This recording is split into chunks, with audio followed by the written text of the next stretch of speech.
రూపాంతరము అనే ఆరాధన కొరకు మనం దేవుని మందిరంలో చేరి ఉన్నటువంటి మీ అందరికీ ప్రభువును రక్షకుడైన యేసుక్రీస్తు నామములో వందనాలు తెలియజేస్తున్నాను. అందరికీ వందనాలు. రూపాంతరము అనే ఆ పదానికి ఉన్నటువంటి అర్థాన్ని మనము జాగ్రత్తగా ఆలోచన చేస్తే మనందరము కూడా ఒక్కొక్క రూపాన్ని మనం కలిగి ఉన్నాము. ఒకరు కలిగి ఉన్న రూపం మరొకరు కలిగి లేరు. కనుక వేరు వేరు రూపాలు కలిగి మనము ఈ భూలోకంలో జీవిస్తూ ఉన్నాము. అయితే దేవుని ద్వారా మనకు అనుగ్రహించబడుతున్నటువంటి మరొక రూపము ఉన్నది. ఆ రూపానికి వేరు వేరు రూపాలు లేవు. ఒకే రూపాన్ని కలిగి మనమందరము కూడా ఒక దినాన ఉంటాము అనే అర్థాన్ని ఆ రూపాంతరము అనే ఆ పదం మనకు తెలియజేస్తూ ఉన్నది. రూపాంతరము అంటే, అంతరంగము అంటే మనము కలిగి ఉన్నటువంటి మనస్సు, లేకపోతే ప్రాణం, లేక జీవం. అందరికీ దేవుడు ఇచ్చినది ఒకే అంతర్య రూపాన్ని ఇచ్చాడు, జీవాన్ని ఇచ్చాడు. కనుకనే మనమందరము కూడా ఒక దినాన ప్రభు అయిన యేసుక్రీస్తు ఆయన కలిగి ఉండే మహిమ రూపాన్ని మనము కలిగి ఉంటాము అని మనకు లేఖనాలు తెలియజేస్తూ ఉన్నాయి. మరలా ఈ ఆరాధన కూడా మనతో మాట్లాడుతూ ఉన్నటువంటి మాట మనము చూడగలుగుతూ ఉన్నాం. ఇక్కడ జరిగిన సంఘటన మనము ఆలోచన చేస్తే, పేతురు, యాకోబు, యోహాను యేసుక్రీస్తు ప్రభువారికి ముఖ్యమైనటువంటి శిష్యులు. వీళ్ళు ప్రముఖులు. కనుక ఈ ముఖ్యమైనటువంటి శిష్యులను యేసుక్రీస్తు ప్రభువారు ఏం చేశాడు అంటే, ఒక ఎత్తైనటువంటి కొండ మీదకు తీసుకొని వెళ్ళాడు. వీళ్ళ ముగ్గురిని తీసుకొని వెళ్ళిన తరువాత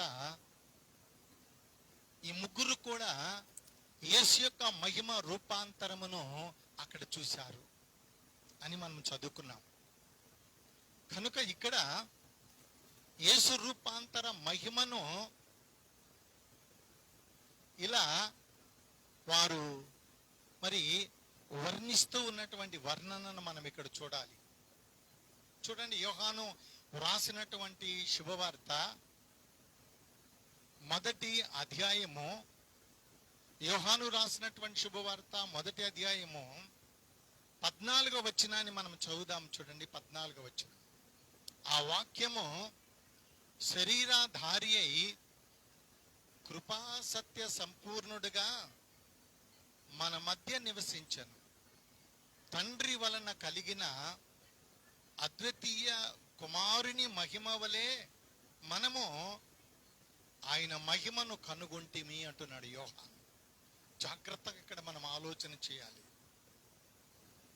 యేసుక్రీస్తు ప్రభువారు ఆయన కలిగి ఉన్నటువంటి మహిమ రూపాన్ని ఇక్కడ యోహాను ఏ రీతిగా వర్ణిస్తూ ఉన్నాడు అంటే, ఆయన కలిగి ఉన్నటువంటి మహిమ రూపాన్ని మనము కలిగి ఉంటిమి అంటున్నాడు. చూడండి, ఇక్కడ యోహాను రాస్తున్నటువంటి ఈ శుభవార్తలో వాక్కు ఏమై ఉన్నది అంటే శరీరమై ఉన్నది అంటున్నాడు. శరీరమైనటువంటి వాక్కు మరలా తిరిగి కృపా సత్యాన్ని కలిగి మన మధ్యనే సంచారం చేసింది. అందుకే యేసుక్రీస్తు ప్రభువారు ఆయన నాలో పాపం ఉన్నదని మీలో ఎవరైనా రూపించగలరా అని ప్రశ్న వేశాడు పిలాతు ఎదుట. ఆయన దగ్గర ఏమున్నది అంటే కృప ఉన్నది, మరలా రెండవది సత్యము కూడా ఉన్నది. కనుకనే ఆ రెండు కలిసి ఉన్నటువంటి దేవుని యొక్క కుమారుని యొక్క మహిమను మనము కనుగొంటిమి అని ఇక్కడ యోహాను యేసును గూర్చి, యేసు కలిగి ఉన్నటువంటి మహిమ రూపాన్ని గూర్చి ఆయన వ్రాసినటువంటి మాటలను మనం చదువుతూ ఉన్నాం. అయితే ఇక్కడ మత్తయి వ్రాసినటువంటి శుభవార్తలో 16వ అధ్యాయము 16వ వచనాన్ని కూడా మనం చదువుదాం. చూడండి, యోహాను రాసినటువంటి శుభవార్త 16వ అధ్యాయము 16వ వచనంలో యేసు రూపాంతర మహిమను పేతురు ఇలా వర్ణిస్తూ ఉన్నాడు. మనం చదువుదాం. చూడండి, అందుకు సీమోను పేతురు, నీవు సజీవుడవగు దేవుని కుమారుడు అయిన క్రీస్తు అని చెప్పాను. ఇక్కడ పేతురు యేసుక్రీస్తు ప్రభువారిని వచ్చి ఒక ప్రత్యేకమైనటువంటి అవగాహన కలిగి ఉన్నాడు, ఆలోచన కలిగి ఉన్నాడు. కనుకనే పేతురు మాట్లాడుతున్నటువంటి మాట ఏమని అక్కడ ఆయన మాట్లాడుతూ ఉన్నాడు అంటే, అక్కడ ఉన్నటువంటి ప్రజలందరూ కూడా యేసుక్రీస్తు ప్రభువారిని కొందరేమో ఏలియా అంటున్నారు, కొందరేమో ప్రవక్త అంటున్నాడు, కొందరేమో రాబోవాడు అనుకుంటున్నారు. కానీ పేతురు, నీవు నన్ను గురించి ఏమని అనుకుంటున్నావు అని పేతురుని ప్రశ్నించినప్పుడు పేతురు మాట్లాడినటువంటి మాట ఏమై ఉన్నది అంటే, నీవు సజీవుడవగు దేవుని కుమారుడు అయిన క్రీస్తు అని చెప్పాను. మరణము లేనటువంటి జీవాన్ని ప్రభు కలిగి ఉన్నాడు గనక ఆయన దేవుని కుమారుడుగా మనము చూస్తూ ఉన్నాము. ఆ దేవుని కుమారుడుగా ఉన్నటువంటి ప్రభు అయిన యేసుక్రీస్తు ఆయన ఒక ప్రత్యేకమైనటువంటి మహిమ రూపాన్ని కలిగి ఉన్నాడు గనక ఆ మహిమ రూపులోనికి నమ్మిన వారందరినీ కూడా మార్చే సజీవుడైనటువంటి దేవుడు అని కూడా ఇక్కడ మనం చూడగలుగుతూ ఉన్నాం. కనుకనే జాగ్రత్తగా మనం ఆలోచన చేయాలి. యేసుక్రీస్తు ప్రభువారిని ఎందుకు మనము వెంబడిస్తున్నాము, ఎందుకు ఆయనను కలిగి మనం జీవిస్తూ ఉన్నాము, ఏంటి ఆయనలో ఉన్నటువంటి ప్రత్యేకత ఏమై ఉన్నది అంటే, ఆయన ఈ భూలోకములో ఉన్నటువంటి అందరికీ కూడా ఆయన జీవించినటువంటి జీవితం ఒక ప్రత్యేకత, ఆయన మాట్లాడినటువంటి మాటలు ఒక ప్రత్యేకత, ఆయన కలిగి ఉన్నటువంటి కృప సత్యములు అవన్నీ కూడా ఒక ప్రత్యేకత.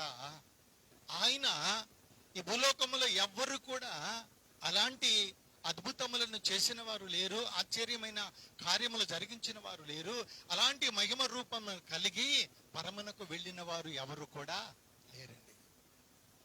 కనుకనే చూడండి, ఆ ప్రభు యేసుక్రీస్తు శ్రమ, మరణము, పునరుద్ధానములకు ముందర ఈ మండలకాలపు శిలువ శ్రమదానపు కూడికలకు ముందర రూపాంతరపు ఆరాధన మనం జరుపుకుంటూ ఉంటాం. ఎందుకొరకు అంటే, ఆ ప్రభు యేసుక్రీస్తు ఆయన కలిగి ఉన్నటువంటి దేహము, భౌతికమైనటువంటి దేహాన్ని ఆయన కలిగి ఉన్నా, ఆయన కలిగి ఉన్నటువంటి చూడండి కృపా సత్యములో ఆయనను తనలో ఉన్నటువంటి అంతర్య మహిమ రూపాన్ని చూడగలిగేటట్లు చేసింది అని కూడా మనం గుర్తుంచుకోవాలి.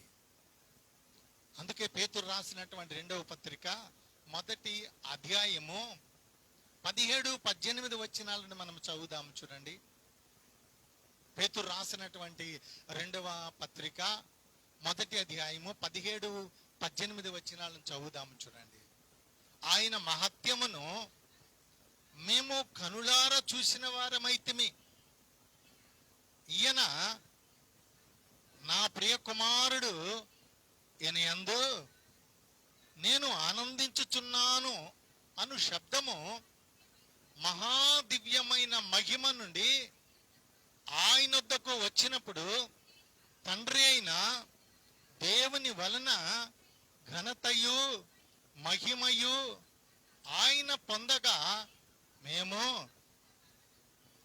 ఆ పరిశుద్ధ పర్వతం మీద ఆయనతో కూడా ఉండిన వారమై ఆ శబ్దము ఆకాశము నుండి రాగా వింటిమి అంటున్నాడు. చూడండి, వాక్కు అనేది దేవుని నోట నుండి వచ్చే మాట అని కూడా మనం గుర్తుంచుకోవాలి. అక్కడ యేసుక్రీస్తు ప్రభువారు చూడండి ఒక మహిమ రూపాన్ని ఆయన కలిగి ఆ ఎత్తైనటువంటి పర్వతం మీద ఆయన రక్తమాంసములతో కూడినటువంటి దేహాన్ని కాక మహిమ దేహాన్ని ఆయన కలిగి ఉండడాన్ని శిష్యులు చూశారు. మరలా శిష్యులకు వచ్చినటువంటి ఆలోచనను బట్టి అక్కడ తండ్రి అయినటువంటి దేవుడు వారితో మాట్లాడినటువంటి మాట కూడా ఇక్కడ పేతురు రాస్తున్నటువంటి ప్రత్యేకమైనటువంటి మాటలను కూడా మనం చూస్తూ ఉన్నాం. ఏమంటున్నాడు అంటే ఆ మహత్యమును అంటున్నాడు. ఏంటంటది? అది మహత్యము. అది ఎవరు ఎన్నడూ కూడా అలా మరి జరిగించలేనటువంటి కార్యాన్ని దేవుడు జరిగించాడు గనక ఆ మహత్యమును మేము కనులారా చూచిన వారమైతిమి అంటున్నాడు. ఎంత ధన్యులండి వారు!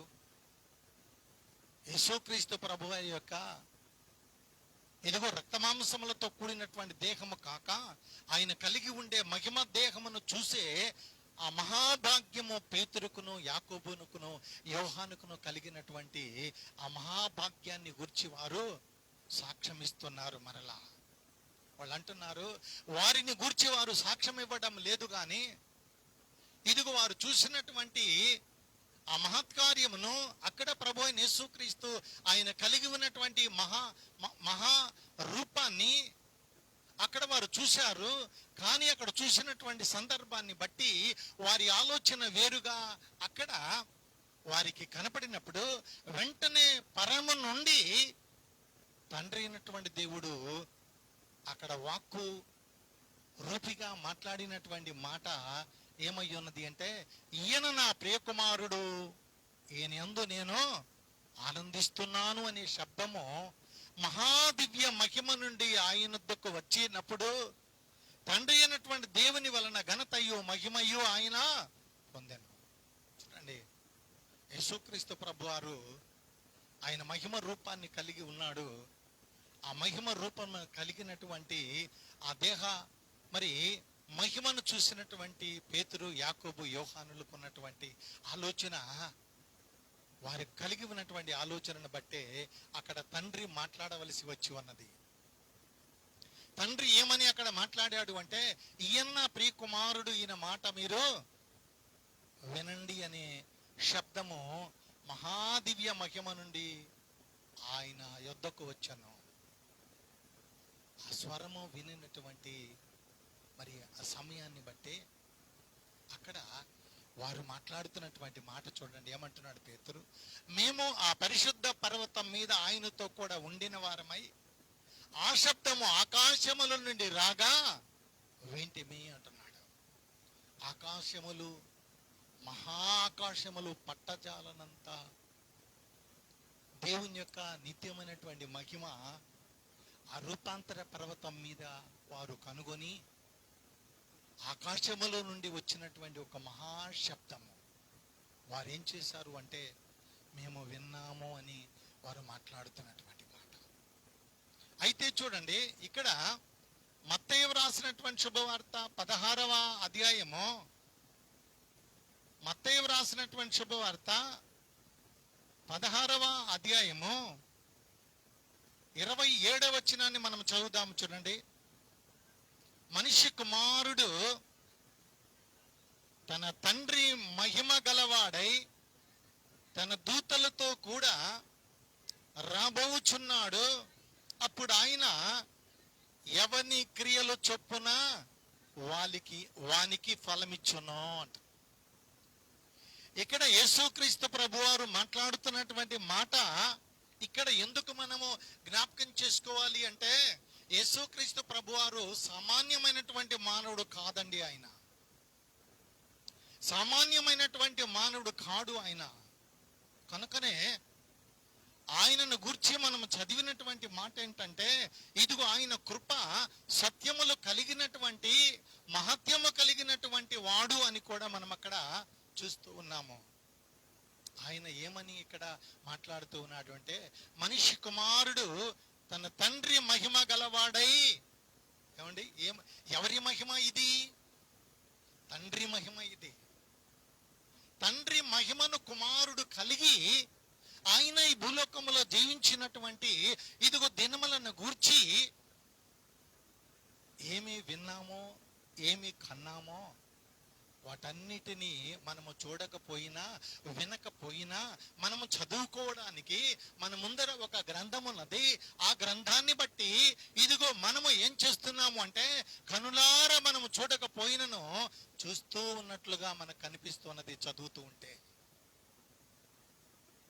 ఏమండి, ఆయన మాటలను మనము చెవులారా వినకపోయినను కూడా ఇదిగో గ్రంథాన్ని తెరచి మనం చదువుతూ ఉంటే ఆ మాటలన్నీ కూడా మనతో మాట్లాడుతూ ఉన్నట్లుగా దేవుడే, తండ్రి అయినటువంటి దేవుడే ఇదిగో ఆయన కలిగి ఉన్నటువంటి మహిమను బట్టే మనతో మాట్లాడుతూ ఉన్నాడు అని ఇక్కడ మనకు అర్థమవుతూ ఉన్నది. అందుకంటాడు, మనిషి కుమారుడు తన తండ్రి మహిమ గలవాడై తన దూతలతో కూడా రాబోతున్నాడు. ఏమండి, ప్రభు రాకడా అది ప్రభుతో కూడా కలిసి జీవించే వారికేమో సంతోషం. ప్రభువుని కలిగి జీవించకుండా దూరంగా జీవిస్తూ ఉంటారు చూడండి, వారికేమో అది గుండెలో భయానకము కనిపించేది, భయం వేస్తుంది. ప్రభు వస్తే ఎలా, ఇప్పుడే వస్తే ఎలా? చూడండి, ఈ మాటలన్నీ కూడా ఎవరు ఆలోచన చేస్తూ ఉంటారు అంటే ప్రభువుని ఎరగనటువంటి వారు కాదండి. ప్రభువుని నమ్మి ప్రభు బిడ్డలుగా జీవిస్తూ ఉన్నవారు, వారిలో ఉన్నటువంటి పరిపూర్ణతను మనం ఇక్కడ గుర్తించాలి. ఎప్పుడైతే పరిపూర్ణమైన విశ్వాసాన్ని మనం కలిగి ఉన్నామో, మనం కలిగి ఉన్నటువంటి పరిపూర్ణమైన విశ్వాసము ఏం చేస్తుంది అంటే ఇదిగో ప్రభువు వస్తే నేను కూడా ఆయన కలిగి ఉన్నటువంటి మహిమను కలిగి ఆయనతో కూడా ఉంటాను, సంతోషం ఆనందం అని మన హృదయంలో అనుకుంటాం. కానీ ఇక్కడ ప్రభువుని నమ్మి అసంపూర్ణముగా జీవిస్తున్నటువంటి వారి యొక్క జీవనాన్ని బట్టి ప్రభువు వస్తే అయ్యో ఇప్పుడే వస్తే ఎలా, నా పొలంలో పంట అలానే ఉన్నదే, నా ఇంటిలో ఉన్నటువంటి ధనము అలానే ఉన్నదే, ఇంకా నా బిడ్డకు వివాహం కాలేదే, ఇంకా నా బిడ్డకు ఇదిగో ఉద్యోగం రాలేదే, ఇంకా నేను వ్యాపారంలో ఇంకా చాలా ధనాన్ని నేను ఇదిగో ఖర్చు చేసి ఉన్నానే, మరలా తిరిగి దాన్ని నేను సమకూర్చుకోవాలి అనే ఆలోచన ఇదిగో మానవులుగా అసంపూర్ణముగా ఉన్నటువంటి ఇదిగో దేవుని నమ్మినటువంటి బిడ్డలకు ఉండే హృదయ ఆలోచనది. అందుకే యేసుక్రీస్తు ప్రభు వారు ఇక్కడ ఖచ్చితంగా చెప్తున్నాడు చూడండి, ఇదిగో తన తండ్రి మహిమ గలవాడై తన దూతలతో కూడా రాబోచు ఉన్నాడు గనక అప్పుడు ఆయన ఎవని క్రియల చొప్పున వానికి ఏమండి ఫలం ఇస్తాడట, జీతం ఇస్తాడు. మనకు జీతం ఇచ్చే ప్రభువు ఆయన రాబోతూ ఉన్నాడు. రాబోతున్నటువంటి ప్రభువుకి మనం ఏ రీతిగా, మన యొక్క విశ్వాసపు జీవితం ఏ రీతిగా ఉన్నది, ఏ రీతిగా ప్రభువుని ఎదుర్కోవడానికి మనం సిద్ధంగా ఉన్నామా, లేకపోతే అసంపూర్ణముగా ఉన్నామా? ఇక్కడ ఒకటి మనము జ్ఞాపకం ఉంచుకోవాలి, ఇదిగో ప్రభువుని మనము కలిగి ఉన్నటువంటి జీవితము ఈ లోక సంబంధమైనది కాదు, పాప సంబంధమైనది కాదు. మనము కలిగి ఉండే జీవితం అది పరిశుద్ధమైనది, మహిమతో కూడుకున్నది, సత్యముతో కూడుకున్నది, కృపతో కూడుకున్నది కనుక ఆ కృపా సత్యములు కలిగి ఉన్నటువంటి దేవుణ్ణి వెంబడిస్తూ ఉన్నటువంటి మనము ఈ లోక మర్యాదను మనము అనుసరింపక అంటాడు పౌలు. ఏమండి, ఈ అపోస్తలుడైనటువంటి పౌలు రోమా సంఘానికి రాసినటువంటి పత్రిక 12వ అధ్యాయము చాలా ప్రాముఖ్యమైంది. ఎన్ని పర్యాయములు మనము అధ్యాయం చదువుకున్నా కూడా ఇంకా ఇంకా ఇంకా మనం చదువుకోవాలనిపిస్తుంది.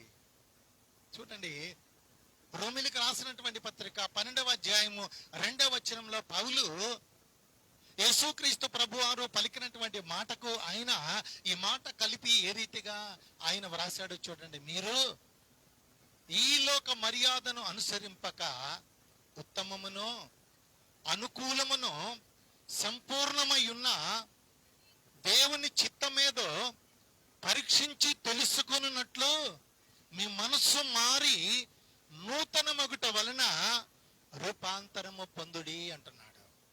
ఏమండి, ఇక్కడ చూడండి, మనము దేవుని యొక్క వాక్యాన్ని మనము పరీక్షించాలి.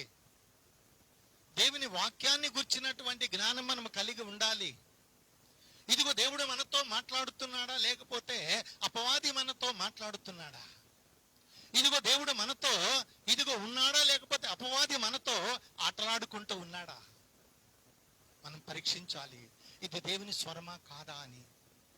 పేతురు మాట్లాడిన మాట ఏంటంటే, ఇదిగో ఆకాశములో నుండి ఒక శబ్దము వచ్చింది, ఆ శబ్దమే ఇదిగో మాతో మాట్లాడినటువంటి మాట అని అక్కడ ఆయన రుజువుపరిచాడు.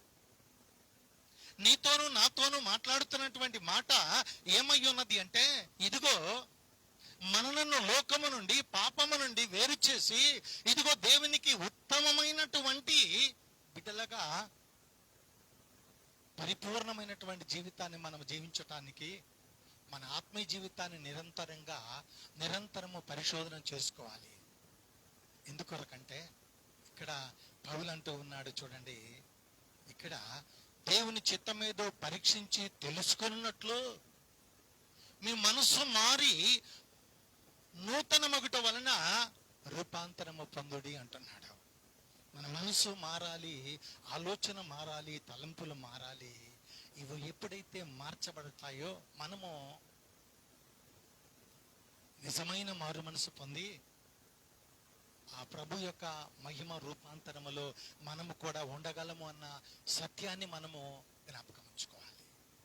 అందుకే ఇక్కడ చూడండి, యేసుక్రీస్తు ప్రభువారి యొక్క ఆ రూపాంతర దర్శనము, అది ఆయన పొందినటువంటి మహిమ నమ్మిన వారందరికీ కూడా అదే మహిమను వారు కలిగి ఉంటారు అని మనం జ్ఞాపకం ఉంచుకోవాలి. యేసుకు ఒక రూపము, మనకు ఒక రూపము ఉండదండి. ఈ భూలోకములో మనము కలిగి ఉన్న ఈ భౌతికమైనటువంటి రూపాలన్నీ కూడా వేరువేరుగా ఉన్నాయి. కానీ ఇదిగో మహిమ రూపములో మనము కలిగి ఉండే రూపము ఏమై ఉన్నది అంటే, అది యేసుక్రీస్తు ప్రభువారి ద్వారా మనకు అనుగ్రహించబడుతున్నటువంటి కృప సత్యములతో కూడుకున్నది అని మనం గుర్తించుకోవాలి. అందుకే చూడండి, అక్కడ పేతురు, యాకోబు, యోహాను యేసుక్రీస్తు ప్రభువారితో కూడా మరొక ఇద్దరిని చూశారు. ఎవరు వాళ్ళు? ఒక ఆయన చెప్పండి అమ్మా, ఒక ఆయన ఏలియా, రెండో ఆయన మోషే.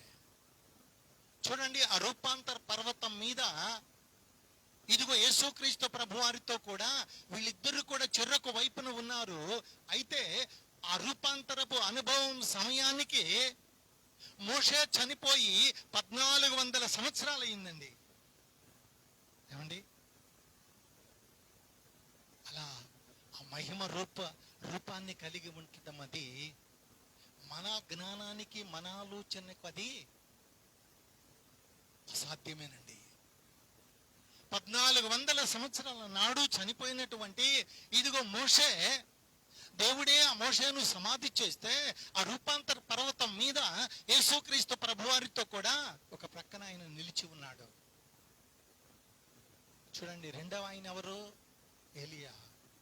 ఈయన అగ్ని రథములతో కొనిపోబడినటువంటి సమయము దగ్గర నుండి ఆ రూపాంతర పర్వతం మీద ఇదిగో ప్రభుతో కూడా నిలిచి ఉండే ఆ సమయం వరకు 900 సంవత్సరాలు గడిచాయి. అగ్ని రథాలతో పరమనకు ఆరోహణమై వెళ్ళిపోయినటువంటి ఏలియా. చూడండి, వాళ్ళ ముగ్గురు కూడా ఏమై ఉన్నారు అంటే, ఇదిగో ఒక ప్రభు అయిన యేసుక్రీస్తు మాత్రమే సజీవుడుగా, ఆయన ఇంకా శ్రమ పొందలేదు, మరణించలేదు, సమాధి చేయబడలేదు, 3వ దినమున పునరుద్ధానుడికి తిరిగి లేవలేదు.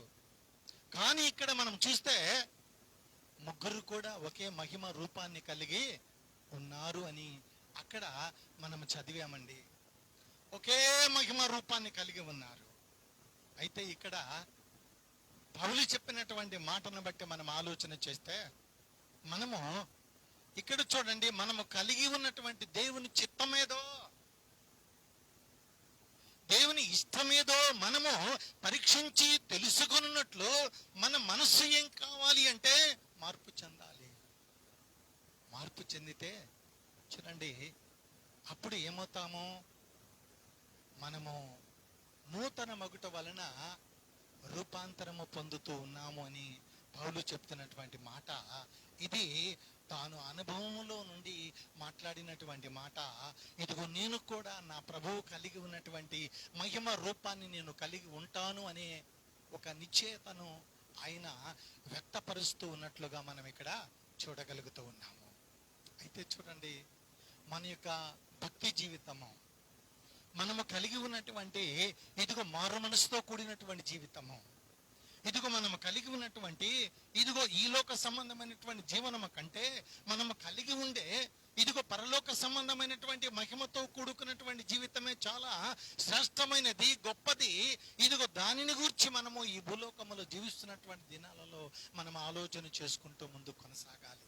అంతేకాని ఏం తిందామా, ఏం త్రాగుదామా, ఏం ధరించుకుందామా, ఎలా ఉందామా అనే ఆలోచన మన దేహాన్ని గుర్చి దేహములో ఉన్నటువంటి ఇదిగో చింతను మనము వ్యక్తపరిచేవారిగా మనం ఉండకూడదండి. చింతపడకూడదండి. చింతపడి ఏం చేస్తామో ఏమండి, ఇంత ఎత్తు అయినా మనం ఎదగలమా? ఇంత ఎత్తు కూడా మనము ఎదగలేము. ఎంతగా చింతపడినా మనకున్న విశ్వాసాన్ని దిగజార్చుకోవడమే కానీ విశ్వాసములో మనం పరిపూర్ణులుగా మనం చేయబడము అని కూడా గుర్తుంచుకోవాలి. అందుకే చూడండి, ఇక్కడ మరి లూకా వ్రాసినటువంటి శుభవార్త 9వ అధ్యాయము, లూకా వ్రాసినటువంటి శుభవార్త 9వ అధ్యాయము 31వ వచనాన్ని మనం చదువుదాము. చూడండి, 9వ అధ్యాయము 31వ వచనాన్ని మనం చదువుదాము. చూడండి, వారు మహిమతో అగపడి ఆయన యెరూషలేములో నెరవేర్చబోవు నిర్గమమును గూర్చి మాట్లాడుచుండిరి. చూడండి, ఇక్కడ వైద్యుడైనటువంటి లూకా చూడండి, ఇతడు మాట్లాడుతున్నటువంటి మాట ఆ రూపాంతర పర్వతం మీద మహిమ రూపాన్ని కలిగి ఉన్నటువంటి మోషే, యేసుక్రీస్తు ప్రభువారు, ఎలీషా, ఏలియా వీళ్ళ ముగ్గురు కూడా ఏం మాట్లాడుకోవడానికి అక్కడికి వెళ్ళారు, ఏం మాట్లాడుకున్నారు, ఏం మాట్లాడుకొని మరలా తిరిగి వారి మహిమ ఇదిగో లోకానికి వారు వెళ్ళారు. యేసుక్రీస్తు ప్రభువారు మామూలుగా శరీరధారిగా మరలా తిరిగి తన రూపాన్ని మార్చుకున్నారు. ఏం మాట్లాడుకున్నారు చూడండి, యెరూషలేములో జరగవలసినటువంటి ఒక నిర్గమం ఉన్నదే, యెరూషలేములో జరగవలసినటువంటి ఒక యాత్ర ఉన్నది, యెరూషలేములో జరగవలసినటువంటి ఇదిగో ఒక మహా ఊరేగింపు ఉన్నదే. చూడండి, అక్కడ ఈ లూకా వైద్యుడు అనబడే ఈయన మాట్లాడుతున్నటువంటి మాట ఏంటంటే, వారు మహిమతో అగపడి ఆయన యెరూషలేములో నెరవేర్చబోయే నిర్గమమును గూర్చి మాట్లాడుచుండ్రి. యెరూషలేములో తన శ్రమ యాత్రా జీవితమును గురించి వారు మాట్లాడుకుంటూ ఉన్నారట. జాగ్రత్తగా మనం ఆలోచన చేయాలి. ఇక్కడ మరి యేసు ఎవరితో పోల్చుకుంటూ ఉన్నాడు? ఏమండి, యేసుక్రీస్తు ప్రభువారు ఎవరితో పోల్చుకుంటున్నాడు అంటే, ఇదిగో మత్తయ్య ఆయన మాట్లాడినటువంటి మాటను మరలా మనం జ్ఞాపకం చేసుకుందాం. చూడండి, మత్తయి రాసినటువంటి శుభవార్త 3వ అధ్యాయము 17వ వచనాన్ని మనం చదువుదాము. చూడండి, మత్తయి రాసినటువంటి శుభవార్త 3వ అధ్యాయము 17వ వచనము, మరియు ఇదిగో ఈయనే నా ప్రియ కుమారుడు, ఈయన యందు నేను ఆనందించుచున్నాను అని ఒక శబ్దము ఆకాశము నుండి వచ్చెను. ఏమండి, ఇక్కడ పదే పదే కీర్తనలో మనం చదివాము, పాత నిబంధనలో మనం చదివాము, సువార్తల్లో మనం చదువుతున్నాము, పత్రికల్లో కూడా మనం చదువుతున్నాము. యేసుక్రీస్తు ప్రభువారు ఆయనను ఎవరితో పోలుస్తూ ఉన్నాడు? తండ్రికి ప్రియమైనటువంటి కుమారుడుగా ఆయనను పోలికను మనం ఇక్కడ చూస్తూ ఉన్నాం. కనుక తండ్రి ఏ మహిమ కలిగి ఉన్నాడో అదే మహిమను కుమారుడు కలిగి ఉన్నాడు. ఇదిగో తండ్రి ఇదిగో స్వరమై ఉన్నాడు, కుమారుడు దేహమై ఉన్నాడు, ఇదిగో శరీరమై ఉన్నాడు. గనక ఇదిగో ఆ శరీరముతో కలిగి ఉన్నటువంటి దేహాన్ని ప్రభు యేసుక్రీస్తు ఆయన తండ్రి మహిమతో కూడుకున్నటువంటి జీవితాన్ని ఆయన కలిగి ఉన్నాడు గనక ఆయన ఆశ్చర్య కార్యములు చేయగలిగాడు, మహత్కార్యములు చేయగలిగాడు. ఈ భూలోకంలో జీవిస్తున్నటువంటి మానవులందరినీ కూడా తన మహిమ రూపులోనికి మార్చుకోగలిగినటువంటి శక్తి కలిగినటువంటి దేవుని కుమారుడుగా ఇక్కడ తనను తాను వ్యక్తపరచుకుంటున్నాడు. ఏమండి, ఇది సాధ్యమా? ఇదిగో మనము ఒక తెలుపును నలుపుగా చేయగలమా? నలుపుని ఎరుపుగా చేయగలమంటే ఏమండి, ఒక ఎంట్రుకను కూడా మనము లెక్కించలేము కదా. మన తలలో ఉన్నటువంటి ఎంట్రుకలన్నీ కూడా లెక్కించగలిగినటువంటి దేవుడే ఆయన. ఈ సర్వలోకములో ఉన్నటువంటి మానవులందరినీ కూడా వారు కలిగి ఉన్నటువంటి ఈ భౌతికమైనటువంటి రూపములో నుండి మహిమ రూపములోనికి వారిని మార్చడానికి ప్రభువైన యేసుక్రీస్తు చేయబోయే ఒక మహాయజ్ఞము అది. ఆ యజ్ఞము ఎవరు చేయగలరు అంటే దేవుని కుమారుడైనటువంటి ప్రభువైన యేసుక్రీస్తు మాత్రమే చేయగలడు అన్న సత్యాన్ని కూడా మనం గుర్తించుకోవాలి. ఎవరు చేయలేరు. ఆ కార్యాన్ని ఎవరు చేయగలరు అంటే యేసుక్రీస్తు ప్రభువారు మాత్రమే ఆయన చేయగలడు అని మన హృదయాలలో ఆలోచనలలో మనము కలిగి ఉండాలండి. అందుకే యోహాను తాను రాసినటువంటి శుభవార్త 12వ అధ్యాయము 49-50 వచనాన్ని మనం చదువుదాం. చూడండి, 49-50 వచనము. ఎలా అనగా, నా అంతటా నేనే మాట్లాడలేదు, నేను ఏమనవలెనో ఏమి మాట్లాడవలెనో దాన్ని గూర్చి నన్ను పంపిన తండ్రియే నాకు ఆజ్ఞ ఇచ్చి ఉన్నాడు. మరియు ఆయన ఆజ్ఞ నిత్య జీవమని నేనెరుగుదును గనుక నేను చెప్పు సంగతులను తండ్రి నాతో చెప్పిన ప్రకారము చెప్పుచూ ఉన్నాను అనేను అంటున్నాడు. చూడండి, తండ్రి ఆయన ఏమి కలిగి ఉన్నాడు అంటే నిరంతరం ఆయన జీవించే జీవాత్మను తండ్రి కలిగి ఉన్నాడు. కనుకనే ఆ తండ్రి కుమారుడైనటువంటి ప్రభువైన యేసుక్రీస్తుతో మాట్లాడినటువంటి మాట, ఆయన చెప్పినటువంటి ఆజ్ఞ ఏంటి అంటే చూడండి, నిత్య జీవమే నేను ఎరిగి ఉన్నాను అంటున్నాడు.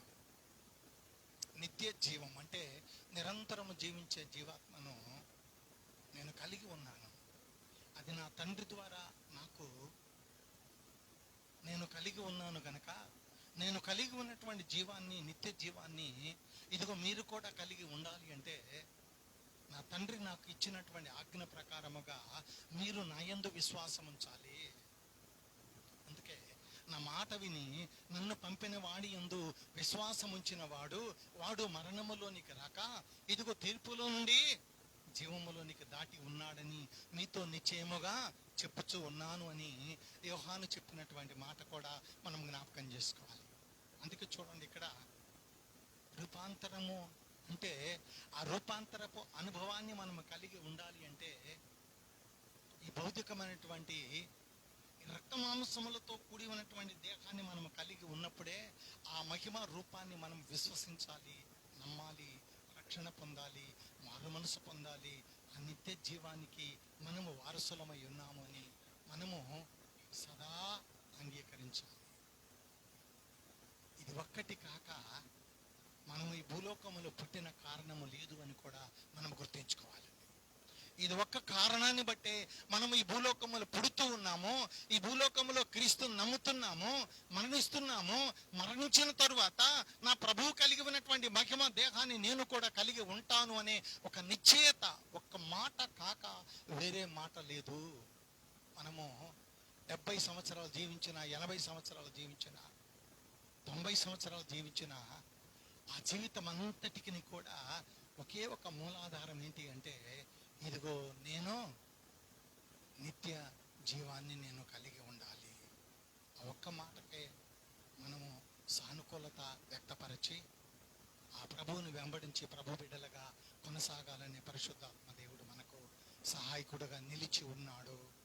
సమస్త జ్ఞానానికి మించిన దేవుని సమాధానం ప్రభు యేసుక్రీస్తు వలన మీ హృదయములకును తలంపులకును కావలి ఉండును గాక. ఆమేన్. దేవా నాయందు